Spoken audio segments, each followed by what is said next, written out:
Hi there, this is Carol Gordon of Heart Menders.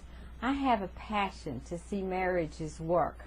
I had a healed marriage, and I am sharing a few things with you that we've learned, just a little capsule of some of the things that Heart Menders teaches. We have lots of material about marriage and how to build a good marriage.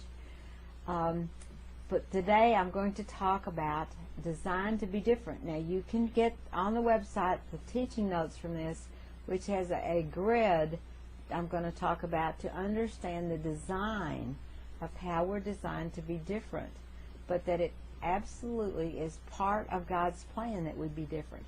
Have you ever heard the term the opposites attract?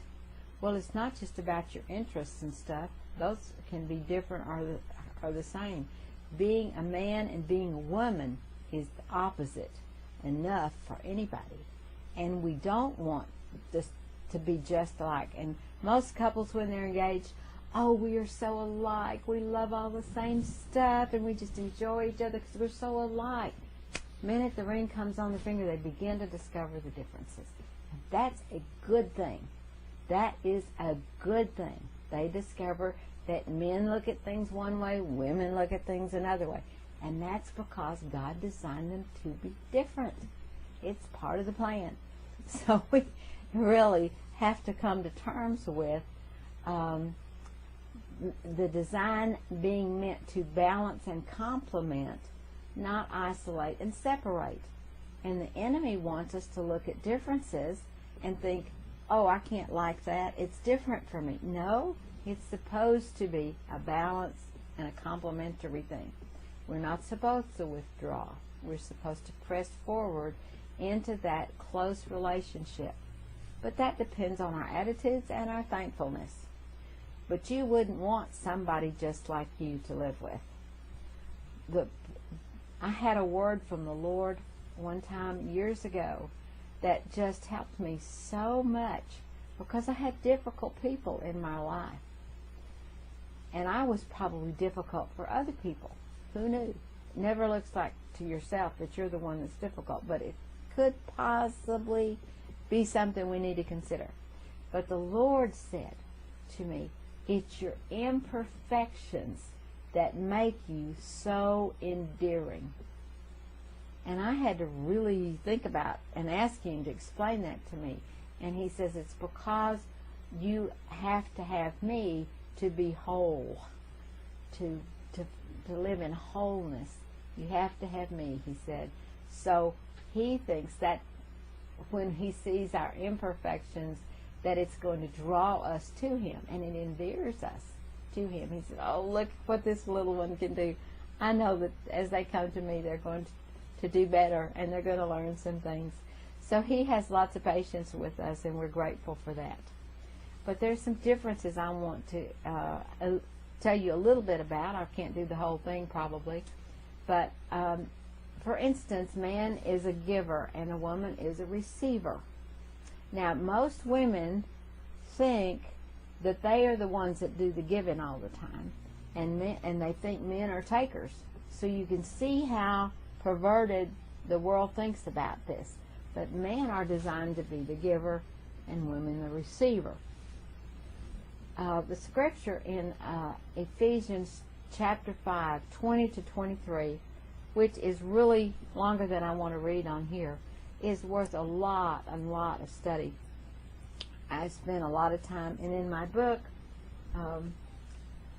Marriage is a Gift, I have a whole chapter on that, Ephesians 5, describing how that works. The wife undergirding the husband nurturing the wife, pouring into her, and beginning with being grateful for one another. But the way that we relate to one another is very well outlined in that scripture. We have a primary need, and their needs are opposite. The men need to be respected. Women's primary need is security. And so we want to learn how to give that to our spouse. And we can't give it out of what we have in us unless we've gotten that from the Lord. So we reach into Him and let Him pour His gifts and graces into us, and then let that overflow to our spouse. because no one other human being can meet all the deep needs that any one individual has. But that's the thought pattern of most people entering marriage. They think their spouse is supposed to be their needs meter, but only Jesus can meet your needs.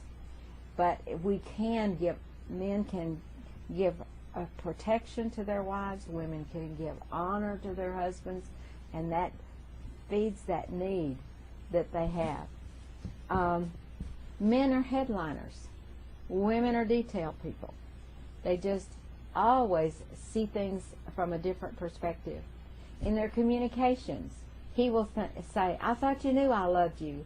And she will say, I thought you knew what you said or what you did, when he hasn't got a clue. They're just totally different in their approach to life.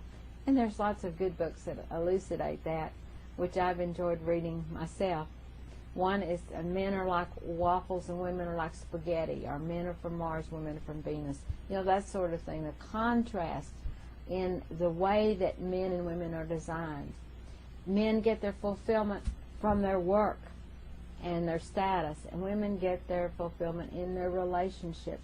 And we need God's help in all of those. We can't do any of those well without the help of the Lord. And to women, hurtful words feel like baseball bats. To men, they're like toothpicks. They just respond differently to hard words. And neither one of them can understand why it doesn't affect the other one the same way they're affected. So there are just a whole lot of differences between men and women. And I'm not going to go into all the ones that I have a grid on this that you can get on the website that helps you to see those things. First, John chapter 1:14, where it says, the Word became flesh and dwelt among us, and we beheld His glory, as of the only begotten of the Father, full of grace and truth. Quite frankly, men often are more apt to give grace and overlook stuff their wife did. Women are so picky sometimes, and it's really hard. And we must give grace to one another. By the grace of God, I am who I am, said Paul. We have to walk in His grace to develop all the things that God placed within us. So we want to come boldly to that throne of grace, that we may obtain mercy and grace to help in time of need, because He promises to give us all the grace we need to work out these relationships where we are so different from one another. In Ephesians chapter 2, now he's speaking of Israel and the non-unbelieving world at that time, but it says, He Himself is our peace, who has made both one and broken down the middle wall of separation, abolishing in His flesh enmity.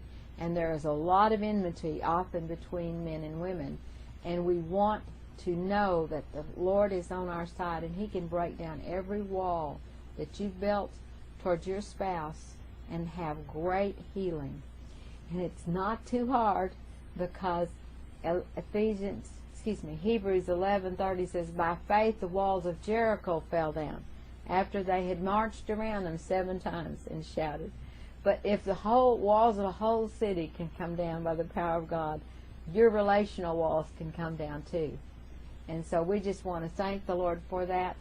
And I hope that I have whetted your appetite for more of the healing of relationships. Bless you until next time. This is Carol Gordon signing.